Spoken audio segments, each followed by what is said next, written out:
vấn đề có gì muốn sai muốn nhẹ subscribe thì nhẹ lúc trước nó có thể tụi support là video toàn đây nó anh nói sợ là son đã tua chỉ nó sẽ tụi con nó họ cái này nó là chả tôi cố cái sợi to bên nó là sợi chắp lơ chả tôi cố sai nó bé chả tôi cố bé giờ tao chả mà món nó cái là tụi cố là cái nó á thì cá chắp lơ đấy á tôi chỉ sẽ lộ cho bên này ạ thế có bao nhiêu nó ha nó má nó muốn cho anh tớ nó cho nó đây mà sao cố đâu tất cả sai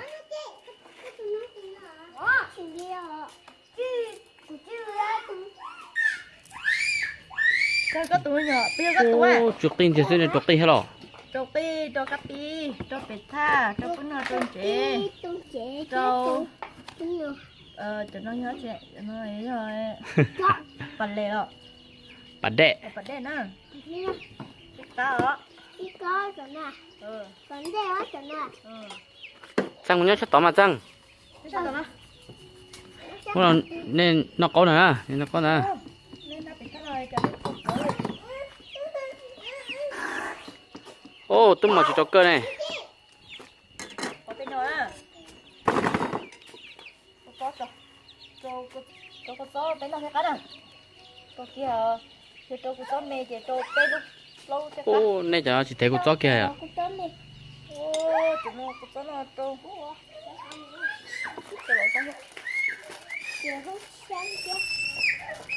mấy thầy phải bắt nó nó đã không hỏi chắc hỏi nó cho bắt nó rồi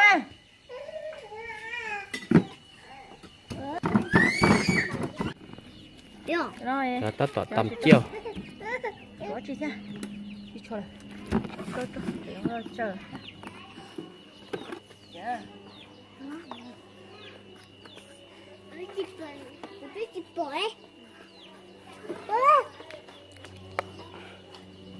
cá cơ đó có lấy mà chắc cá nữa đúng không ủa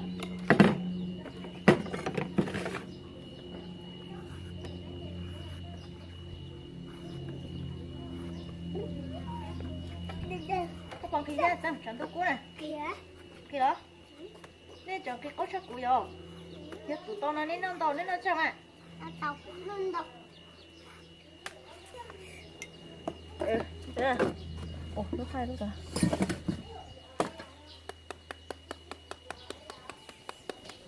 họ tia bé nó chỉ cho tàu nó có chè giờ mà nó tê cô nó mấy những việc cá đua thì chứ mà nó thầu nó chỉ tàu đi nó thích cá nè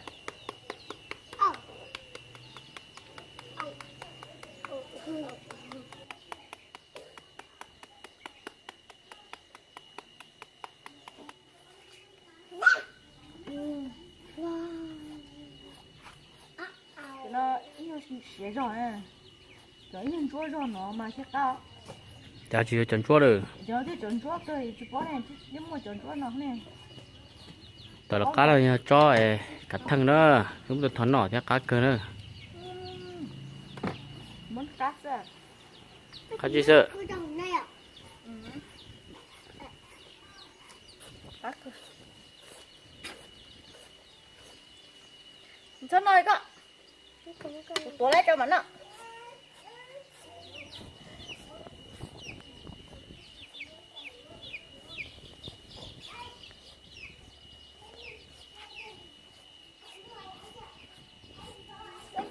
mà túa ngọc á các tàu chỉ tàu á các tàu chỉ tàu chứ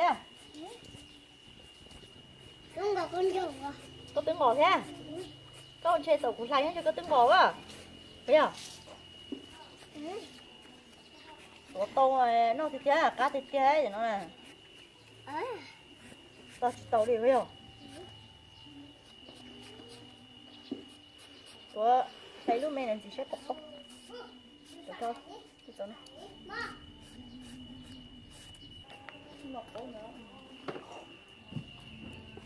nhìn liếm mò nè đây rồi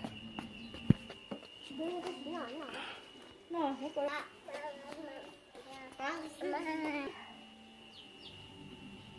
đây Nó gió nó tụi nó nè.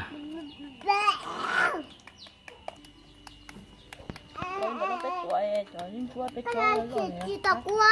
nên nên mà rất to ấy rất to ấy á nên thầy mới con hả Sai có cơ cũng là có số lọ, có là.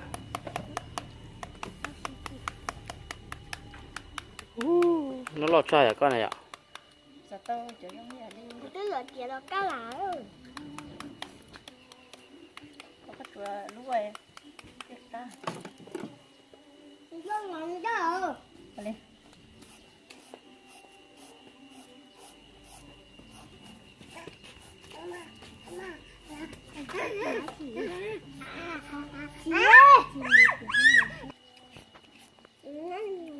Nhưng nó chả tại sao mất con nữa nó. Mấy tụi ta xỉa không? không xỉa à Nè. Cô này. để nòng nó à Bỏ luôn rồi, bỏ luôn. Bỏ luôn. Má. Mấy tụi nó có cái đó nó muốn nè.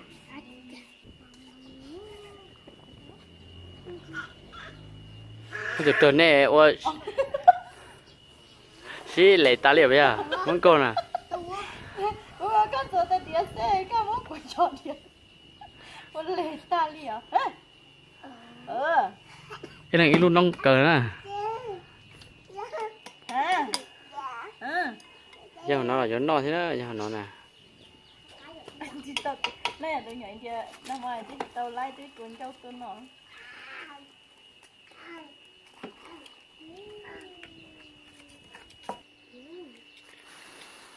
Gió cho sơ đồ nó. tuổi đúng rồi đúng con này Rồi xí xao rồi. Nó có bệnh nhân nó là mà là. Để cơ đó. nó có trâu có tôn chỉ chụp lớn à Cái lìa, chị cái hay là dương.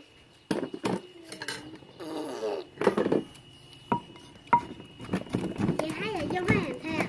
Nó sẽ tốt được. Ít tất cả nữa. Nên này à. Đó thì mong kiểu không ai. Wow, cái sao nó có. mà làm đi cho tôi má có trọ trọ muốn đi tay tay liều tay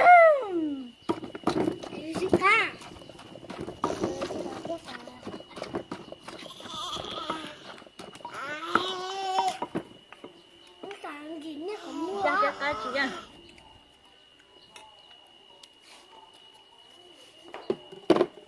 con ơi cá gì thế Má, nó có cao à? mua cá thôi Má chị khờ á. Nó chỉ mua tay về. Má chị khờ đã rồi, con đến rồi. Cho tôi phải thay rồi. cho chị tao cá hả cá gì thế đến chị thế nó có bài chủ con chị tao cá đó Nó nhỏ, bé mới nhìn nó cơ.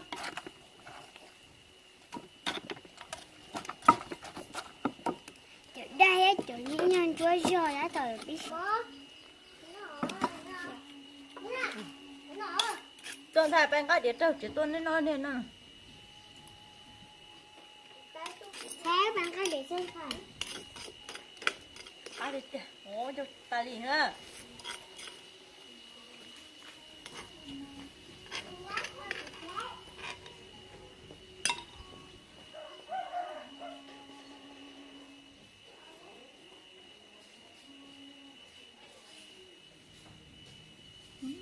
phải không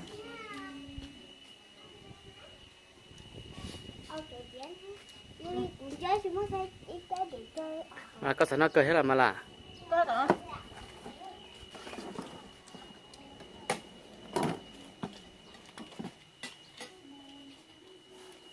Tê ôi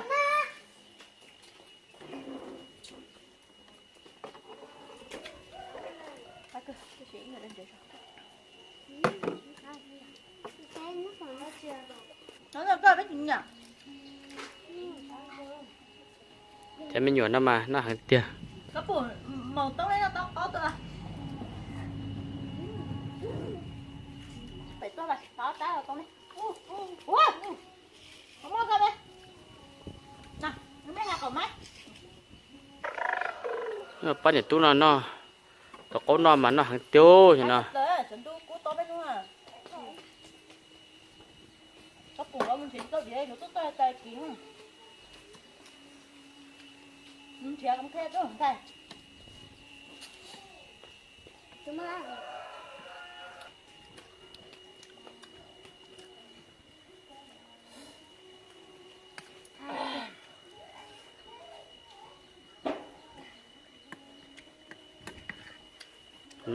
Nó hàng tiêu tụi nó. Ba bên nó có siêu, có tôi nhào để ở. Cá cơ vậy à? Có cá. Chứ thằng nó có thì nó cân cũng muốn nhẹ đâu. Ta kia, nét qua. Mới kia cho bắt đầu đến chúa nè, cho tụi con nè. Nhớ tụi nó tao bê luôn để cổ phá à. Thôi tụi nó tao o luôn để chích phá à. Cho kia đỡ tụi nó tao chỉ bún non thôi có gió nữa, nó kia khổ nên đỡ nó tụi nó tao để thấy nhẹ kia tụi nè.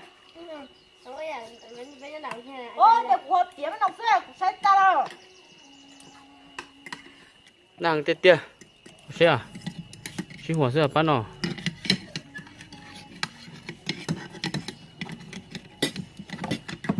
Rồi. À tía, nó mà đang chấp đây, nó chẳng đủ cú nó có cắt cơ. Nó xả xưa.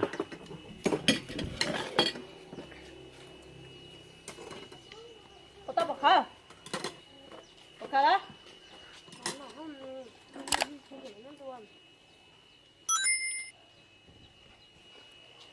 Ô, trời thịt cơ đi. Để nó hổ cho xem. Nó chấm khăn có khí thế. Tôi còn đâu à? Tao tiết chặt cá. Mà. Tao chỉ đào ra cái nó phụ tái à. Rồi nó bự hơn này. Mấy ta chơi tao ấy chơi này ta gặp mấy thứ sầu lấy gọi là ý thì có thấy bọn nó cái chơi xe của ý tôi không hiểu sao là tôi đợt đó ba sao nó lên là dễ Thì đó. bà gái tại tao phụ khối chỉ phụ luôn đâu đấy.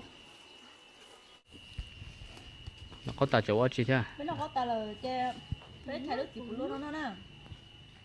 Chỉ phụ nó chưa cắn chưa xí, nó chơi cá chập rồi nè, với luôn cổ phá kinh đó. Lại cái này cá à? Bulu mà phá sai đâu. Cho bulu ăn chi liu. Bulu có là cho bút bé chim cô.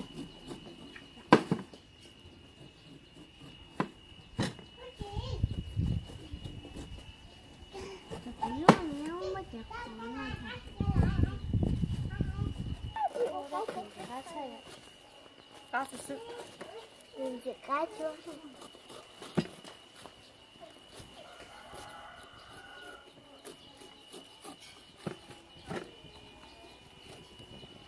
Lúc có lò Đây là nhiều liêm màu top Đây con đây này. nếu món cái nào?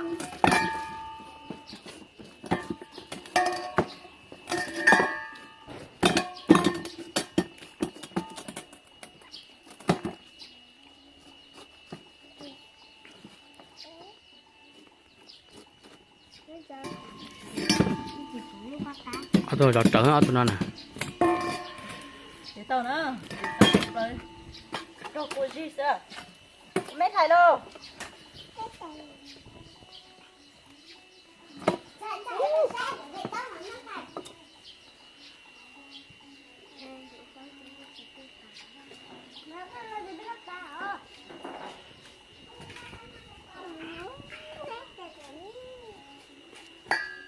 Lúc nó cắt cỡ. Giờ bà ngay lúc tham đi. Lúc nó cắt thịt kìa.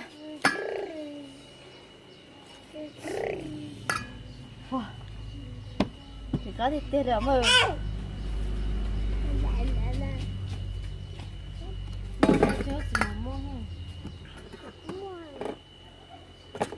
Không có, nó đâu có lẩu ra.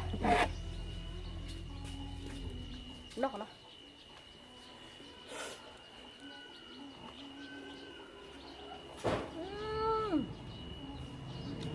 anh chụp rồi ô bốc cua tít tít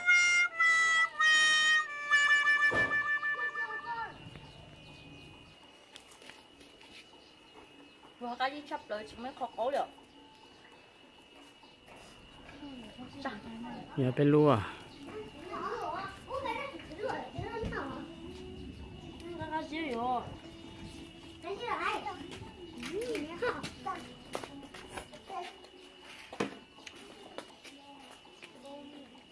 này có chín ra nha mình sao nào trẻ sắp nào trẻ bắt của nó có chuyện nó đây nó đồ mà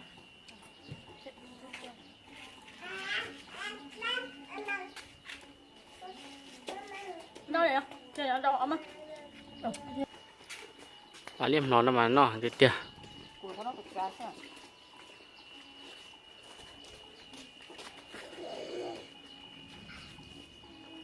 cháu nhỏ nó nếp sao có nó xuân hú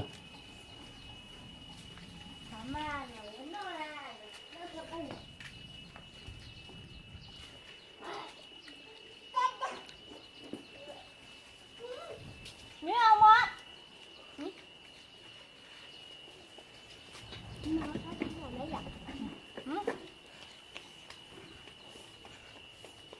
cái món nào bạc ao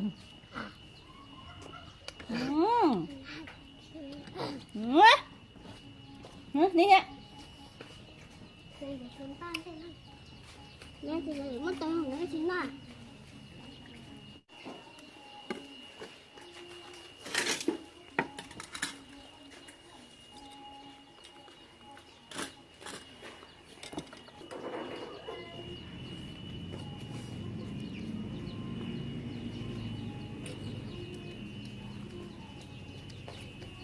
mà là nia sao mưa cái tổ là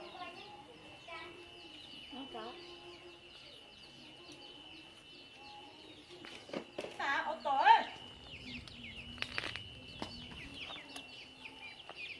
ông cọc quá hả con đúng à đúng à còn nữa mà nữa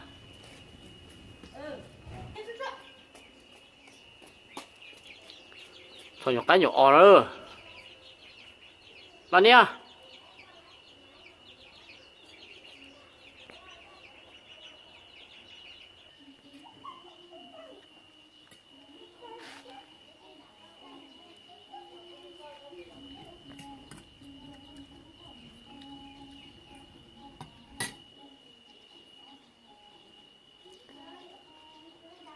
bên tay nè